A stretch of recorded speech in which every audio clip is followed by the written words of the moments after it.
అందరికీ నమస్తే. నేను మీ సునీల్ మద్దాల.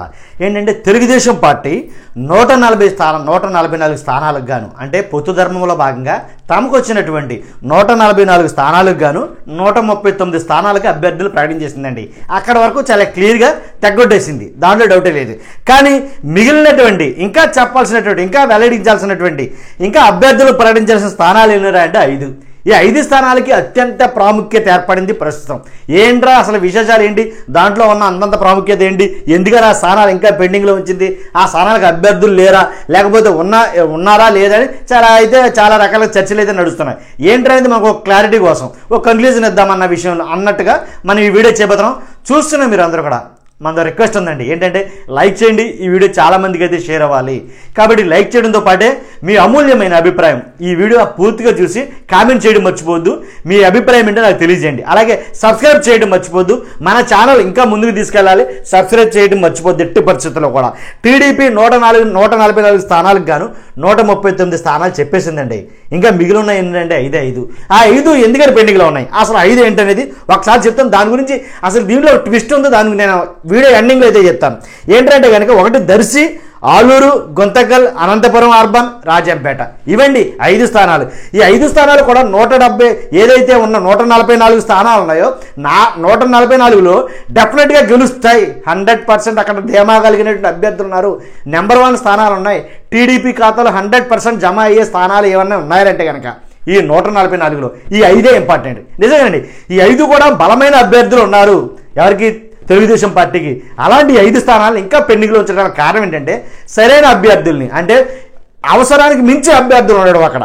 కాబట్టి అలాగే పొత్తు ధర్మంలో భాగంగా ఏంటంటే ఈ కొన్ని సీట్లని బీజేపీకి జనసేనకి పంచడం ద్వారా ఈ మెయిన్ 5 చాలా ఇంపార్టెంట్గా ఆపారు అని అయితే కనుక చెప్పుకోవడం జరుగుతుంది. ఒక్కసారి 5 ఏంటర్ అనేది ఒకసారి చూద్దాం. ఎందుకని అంటున్నానంటే కనుక దీంట్లో నేను ఒకటి చెప్పా. ఏంటంటే కనుక ఈ 5 స్థానాల నుంచి బీజేపీ ఒక స్థానం అడుగుతుంది. అందుకోసం ఈ వీడియో చేస్తున్నా, అర్థమైందని కూడా మీకు. కాబట్టి బీజేపీ ఒక స్థానం కోరుకుంటుంది అంటే తమకు ఇచ్చిన బీజేపీ 10 స్థానాలు కాకుండాను ఒక స్థానం ఎక్స్ట్రా అయితే అడిగింది అని అన్నమాట అందరికీ తెలిసే. కానీ అది జనసేన నుంచి ఇస్తారా లేకపోతే టీడీపీ నుంచి ఇస్తారా తెలియక కొట్టుకుని చేస్తున్నారు జనాలందరం. అది మనం చెప్పబోయేది. కాబట్టి బీజేపీ అడిగే ఒక ఎక్స్ట్రా స్థానం ఈ టీడీపీలో ఇవ్వాల్సి వస్తే కనుక ఏ స్థానం నుంచి ఇస్తారో అనేది ఒక్కసారి చూద్దాం. ఏంటంటే దర్శి, ఆలూరు, గుంతకల్లు, అనంతపురం అర్బన్, రాజంపేట ఈ స్థానాల్లో అన్నీ కూడా నీకా నాకా అన్న అభ్యర్థులు ఉన్నారు. నీకా నాకా అన్నట్టుగా ఎలక్షన్ అయితే కనుక జరగబోతుంది. అంతే పట్టు ఉన్నటువంటి స్థానాలు టీడీపీకి బలమైన అభ్యర్థులు ఉన్నటువంటి స్థానాలు అనమాట. ఒక ఉదాహరణకి ఉమ్మడి ప్రకాశం జిల్లా దర్శి చూసుకుంటే కనుక ఇక్కడి నుంచి సిద్ధ రాఘవరావు గారు ఈయన మంత్రిగా చేశారు. మంత్రిగా చేసిన తర్వాత ఓడిపోయిన తర్వాత మళ్ళా వైసీపీలోకి వెళ్ళిపోవడం జరిగింది. కానీ వైసీపీలో నుంచి ఇప్పుడు ఆయన చెప్పే మాట ఏంటంటే సిద్ధ రాఘవరావు చెప్పే మాట ఏంటంటే కనుక నాకు గనక దర్శి నుంచి టిక్కెట్ ఇస్తానంటే నేను వైసీపీ నుంచి మళ్ళీ టీడీపీలోకి వచ్చేస్తాను, నేను వచ్చి టీడీపీ నుంచి పోటీ చేస్తాను, నాకు టిక్కెట్ కన్ఫర్మ్ చేస్తే అని అన్నాడండి. ఆయన వస్తే డెఫినెట్గా నెగ్గడం ఖాయం. ఎందుకని అన్నానంటే కనుక వైసీపీ నుంచి వచ్చిన వాడికి టీడీపీలో టిక్కెట్ వింటారా బాబు, మళ్ళీ వచ్చింది వాడిని నెగ్గుతాడా నువ్వు చెప్తున్నావు వింటారా బాబు అనుకోవచ్చు. కాదండి, సర్వేలు ఏం చెప్తున్నా అంటే సిద్ధారాఘవరావు కనుక వైసీపీ నుంచి వచ్చి టీడీపీలో జాయిన్ అయితే టీడీపీ నుంచి దర్శి నుంచి పోటీ చేస్తే 100% గెలిచే అవకాశాలు ఉన్నాయి అని అయితే చాలా సర్వేలు అయితే కనుక తేడతలం చేసినాయి, చాలా సర్వేలు. కాబట్టి సిద్ధారాఘవరావు నేను వస్తానని చెప్పడానికి అందుకే మెయిన్ కారణం కూడా అదే. కాబట్టి టీడీపీ నుంచి బలమైన అభ్యర్థి అవుతాడు సిద్ధారాఘవరావు కనుక దర్శి నుంచి పోటీ చేస్తే 100% గెలుపు గ్యారంటీ. కాబట్టి అందుకనే దర్శి మీద అంత పట్టు ఉంది సిద్ధారాఘవరావుకి. అలాగే టీడీపీకి కూడా నెంబర్ 1 ప్లేస్ ఇది దర్శి అనేది. కాబట్టి సీటు కన్ఫర్మ్ చేస్తే కనుక వెనక్కి వచ్చేయడానికి ఆయన మాత్రం ఎట్టి పరిస్థితుల్లో డౌట్ అనేది వెనక్కి వచ్చేస్తాడు. తర్వాత అలాంటి సీట్ ఇది. కాబట్టి ఇంకో సీటు చూసుకుందాం. ఉమ్మడి కర్నూలు జిల్లా ఏదైతే ఉమ్మడి కర్నూలు జిల్లా ఉందో ఆలూరు చూసుకున్నట్టు ఆలూరు నియోజకవర్గం నుంచి బలమైన అభ్యర్థులు ఉన్నారండి. వాళ్ళు వీళ్ళు అని అనుకోవడం కాదు, కానీ బలమైన అభ్యర్థులు ఉన్నారు.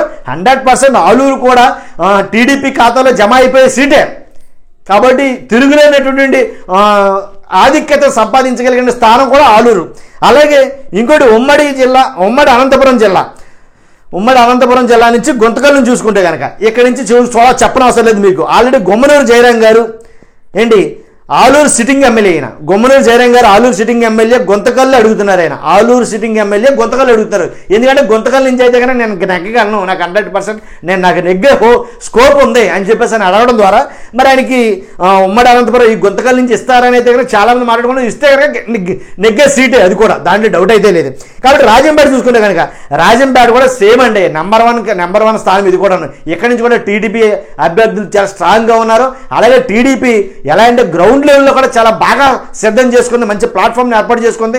కార్యకర్తలు వీళ్ళందరూ మంచి జోషులు అయితే ఉన్నారు. ఈ 5 నియోజకవర్గంలో కూడా టీడీపీ బలం పుంజుకుంది, బలంగా ఉంది.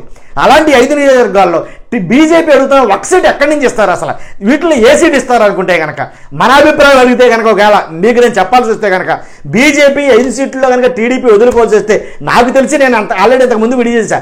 ఏంటంటే బీజేపీ అడిగినటువంటి సీటు టీడీపీ 5 నుంచి వదులుకోదు, ఇది మాత్రం నేను కన్ఫర్మ్గా చెప్పగలను.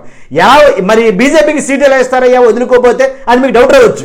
ఎక్కడి నుంచి కాకుండా ఆల్రెడీ జనసేన 3 ఇచ్చారు కదా, ఆ 3 నుంచి ఒక సీట్ అయితే కనుక బీజేపీకి ఇస్తారు అనేది నా అభిప్రాయం. ఒకవేళ అది కాదు అని అనుకుందాం, కొద్దిసేపు దాన్ని పక్కన పెట్టుకుందాం. ఈ 5లోనే ఇవ్వాల్సి వస్తే ఏది ఇస్తారు, మీరు ఏదనుకుంటున్నారు మీ కామెంట్లో తెలియజేయండి. ఒకవేళ 5 స్థానాల నుంచి బీజేపీకి ఇవ్వాల్సి వస్తే కనుక ఏ స్థానం ఇస్తారు అనేది ఒకసారి మీ అభిప్రాయం తెలియజేయండి. నా అభిప్రాయం ఏంటో నేను చెప్తా. ఈ 5 స్థానాలు దర్శి, అలాగే ఆలూరు, గుంతకల్, అనంతపురం, రాజంపేట మొత్తం తిరుగులే నియోజకవర్గాలే.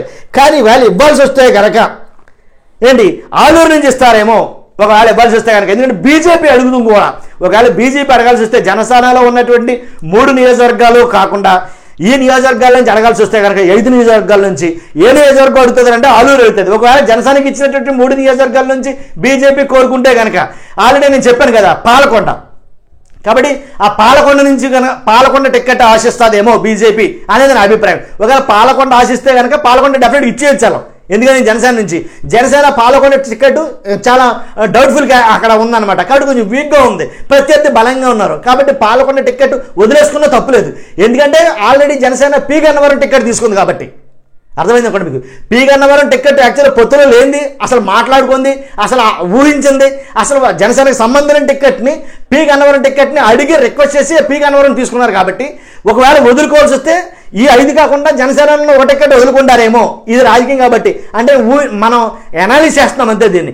కాబట్టి 100% ఎలాగ జరగాలని ఏం లేదండి, 50-50 ఛాన్సెస్ ఉన్నాయి. కాబట్టి ఒకవేళ ఇవ్వాల్సి వస్తే కనుక బీజేపీ అడిగిన ఒక సీటు కోసం జనసేన ఆ 1 పాలకొండ ఇస్తాదేమో. ఒకవేళ లేదు కాదు కూడదు అనుకుంటే కనుక ఇక్కడి నుంచి 5 నుంచి ఇవ్వాల్సి వస్తే కనుక ఆలూరు అయితే ఇస్తారండి.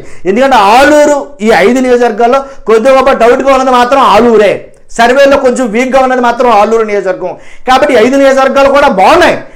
50% వరకు 100కి 100 అని చెప్తాను. కాకపోతే నేను 50-50 ఉన్నది ఏంటంటే ఆలూరు నియోజకవర్గం. కాబట్టి ఆలూరు నుంచి కనుక ఒకవేళ ఇస్తే కనుక బీజేపీకి ఇవ్వచ్చేమో. లేదంటే అనుకుంటే నేను చెప్పింది ఎలాగో ఉందా ఆప్షన్. ఎలాగంటే జనసేన నుంచి 3 నుంచి ఒకటి పాలకొండ బీజేపీకి ఇచ్చేయడానికి సిద్ధపడినట్టే లెక్క. కాబట్టి అక్కడ ఇవ్వకపోతే కనుక 5 ఇది ఇవ్వాల్సి వస్తుందండి. అదే నేను చెప్పదండి. కాబట్టి బీజేపీకి ఇవ్వాలా వద్దని ఆల్రెడీ డిసిషన్ తీసుకుంటారు. ఈ రోజే రేపో దాన్ని అనౌన్స్ చేస్తారు. కాబట్టి ఇదండి విషయం నేను చెప్పాలనుకుంది. కాబట్టి టీడీపీలో పెండింగ్లో ఉన్న 5 స్థానాల్లో ఒకటి పోతే కనుక ఇంకా 4 మిగులుతాయి. లేదు జనసేన నుంచి 3 నుంచి ఓడిపోతే కనుక వాళ్ళకు 2 మిగులుతాయి. ఇదండి బీజేపీ ఎందుకైనా ఎక్స్ట్రా ఒక స్థానం కోరిందంటే కనుక తమ అభ్యర్థులకి ఎంపీ అభ్యర్థుల్ని స్టాండర్డ్ చేసుకోవడానికి కొంచెం బలం పుంజుకోవడానికి బీజేపీ ఆంధ్రప్రదేశ్ లేదు అయిపోయింది డెడ్ ఎండ్లో ఉంది అని అనుకోకుండా బీజేపీ స్థాన బలాన్ని పెంచుకోవడం కోసం ఇంకో టికెట్ని అడుగుతుంది అనేది మాత్రం అందరికీ తెలిసిందే. ఇదే మన విశ్లేషణ ఈ వీడియో మీద.